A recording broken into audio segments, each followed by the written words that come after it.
សម័យ AI នេះគឺមិនជាឧបសគ្គសម្រាប់យើងទៀតទេឥឡូវយើងដឹងថាភាសាគឺជារបាំងមួយនៅក្នុងការសន្ទនារវាងមនុស្សដែលមានសញ្ជាតិពីរខុសគ្នាឧទាហរណ៍នៅពេលបងប្អូនខ្មែរយើងគឺគាត់ចង់មើលជាមួយនឹងវីដេអូដែលជនបរទេសគេនិយាយពីអីហើយគាត់ចង់និយាយគឺពិបាកខ្លាំងមែនតើថ្ងៃនេះខ្ញុំណែនាំបងប្អូនទាំងអស់គ្នាឲ្យស្គាល់អំពី Google AI API មួយដែលវាធ្វើការ live បកប្រែដោយផ្ទាល់មកមានន័យថាអ្នកគ្នានៅពេលដែលអ្នកគ្នាគ្រាន់តែចុច play វីដេអូភ្លាមគឺវានឹងធ្វើការ translate ទៅតាមពាក្យដែលគេនិយាយភ្លាមតែម្ដងតើឥឡូវខ្ញុំសាកលេងជាមួយនឹងវីដេអូមួយនេះមួយអ្នកគ្នាតើ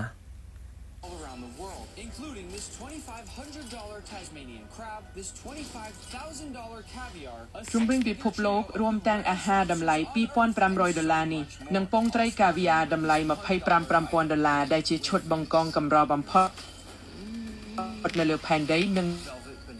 អ្នកគ្នាប្រហែលខ្ញុំ slow អ្នកគ្នាខ្ញុំ Wi-Fi ខ្ញុំគឺមិញតែ3កាំទេចាប់ផ្ដើមជាមួយរបស់របរតម្រង់ចាំវានេះណាតោះចាប់ផ្ដើម Heng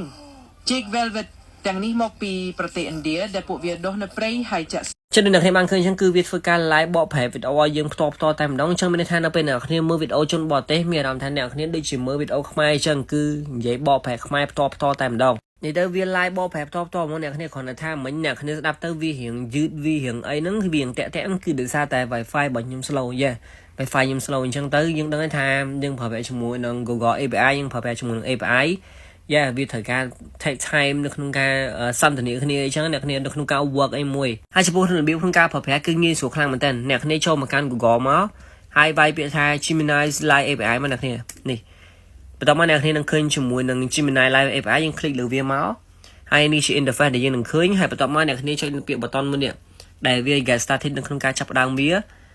ហើយក្នុងការប្រើប្រាស់វាគឺងាយស្រួលខ្លាំងមែនតើដំបូងឡើយអ្នកគ្នាគ្រាន់តែ change language target language ដែលអ្នកគ្នាចង់បកប្រែមកអញ្ចឹងខ្ញុំចង់ឲ្យវាបកប្រែកាន់ភាសាខ្មែររបស់យើងនេះវាមានច្រើនភាសាខ្លាំងមែនតើអ្នកគ្នាហើយក៏វា support ទៅលើភាសាខ្មែររបស់យើងដូចគ្នាយើងអូសចូលមកក្រោមមកចាំផ្លែអ្នកគ្នា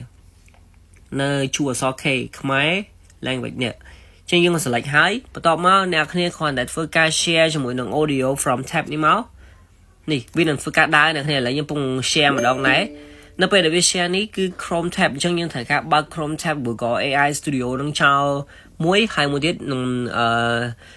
នឹង tab មួយទៀតគឺយើងប្រើប្រាស់ជាមួយនឹង YouTube ដើម្បីធ្វើការ run វាអញ្ចឹងឥឡូវខ្ញុំចង់ឲ្យវា share audio ពី tab មួយនេះចឹងយើងគ្រាន់ចុចពាក្យ share មកអញ្ចឹងមានន័យថានៅក្នុងអំឡុងដែលយើង play វីដេអូហ្នឹងវានឹងធ្វើការបកប្រែ live ដល់ផ្ទាល់ឲ្យអ្នកគ្នាតែម្ដងចឹងអ្នកគ្នាអាចធ្វើការសាកបានអ្នកគ្នាបើសិនជាមាន Wi-Fi លឿនវានឹងបកប្រែភ្លាមមកអ្នកគ្នាអត់ like ដូចខ្ញុំមិញគឺដោយសារតែ Wi-Fi ខ្ញុំ slow ខ្ញុំឡើងគឺ slow ខ្លាំងហើយមេឃភ្លៀងទៀតចាំបើសិនជាអ្នកគ្នាចូលចិត្តញ៉ាំកាហ្វេបដាហើយ share ជាមួយនឹង internet នឹងថ្មីបដាជាមួយនឹង AI ហ្នឹងគឺអាច follow ខ្ញុំបានអរគុណ